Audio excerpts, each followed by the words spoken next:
We've all been there. A simple search or like of a health related post turns your feed into a waiting room of targeted content, some of which may be inaccurate or even have bias.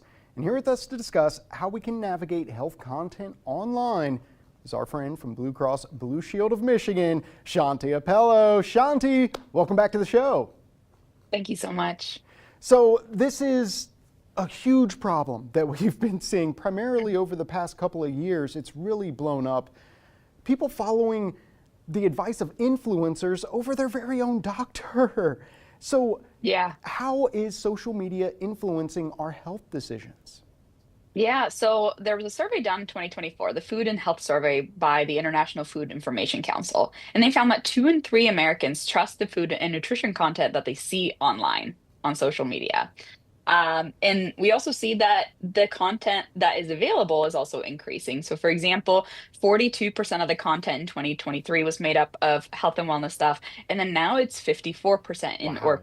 last year it was 54%. And Gen Z and millennials are seeing more than 70% of this content. So we want to be mindful because there's a lot of helpful things on there, like Mhm. recipes, planning, a lot of workout ideas, things like that. But there are some red flags that we can look for. So those are going to be things like, does the person have qualifications? Is there scientific research to back this up? For example, these magic weight loss drugs are going to help you lose weight. Is there scientific research? Uh, are there dramatic claims? Usually that means it's something not so great. Mhm. Uh, The are magic they just bullet based on, approach. yeah, personal experiences? Are there ad disclosures is there kind of this sense of urgency? So all those things.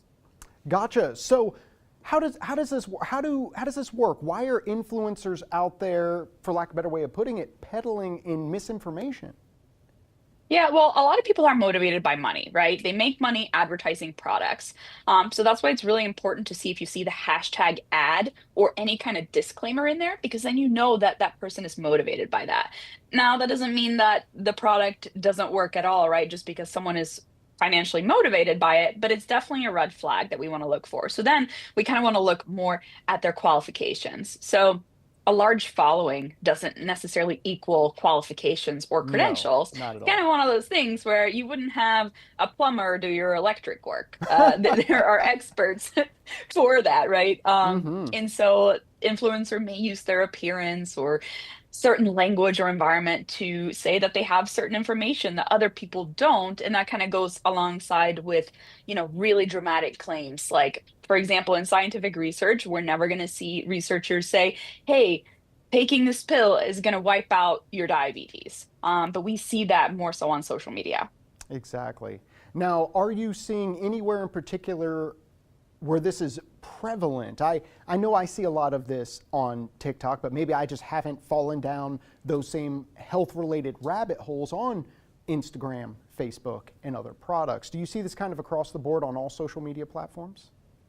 They're certainly across the board, but they are more prevalent on TikTok because trends are able to come to fruition a lot quicker.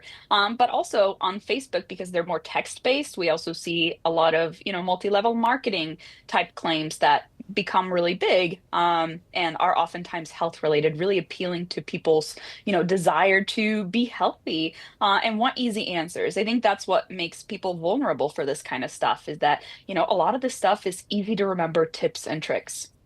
And I think that's kind of the approach is they're trying to utilize that to get you to buy products that might not necessarily do what they are marketed to do.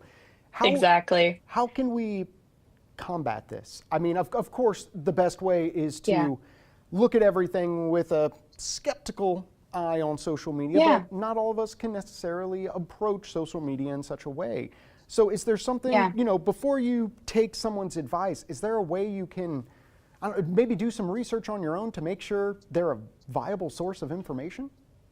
Yeah, so of course we want to look at their credentials. And so, for example, I can speak to nutrition concepts, right? Being a registered dietitian, but there's a lot of nutrition uh, certifications that you can earn online in just a day. So, just researching the qualification that that person has is a good idea.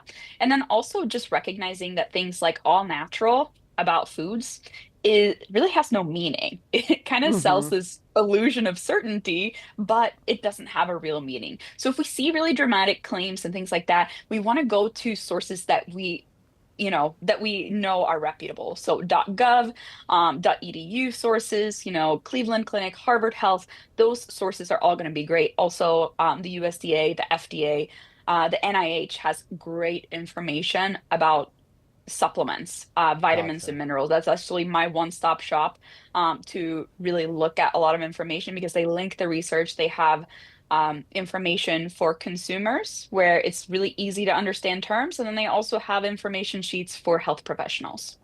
And they also, in our last 30 seconds together, do they Yeah. also focus on products specifically as well? Because it seems like products just change their name and then try to market to you again. Yes, yes. Okay, And perfect. I think that's where we just need to know that there's no magic one product, supplement, pill, whatever that can fix all your problems or that are going to help you that much. It's going to be an overall approach. Exactly. Great advice. As always, Shanti, thank you so much for joining us today, giving us what we need to be a little bit healthier every single week. And we're going to make sure all the links that our viewers need to connect with Shanti and get more information about all the programs that they offer over at Blue Cross Blue Shield of Michigan. It's all available after the show today over on 9and10news.com. We'll see you next week, Shanti. Thanks, Eric. Now, if you want to catch any of our other segments with Shanti from Blue Cross Blue Shield, you can find them all over at 9and10news.com. Now,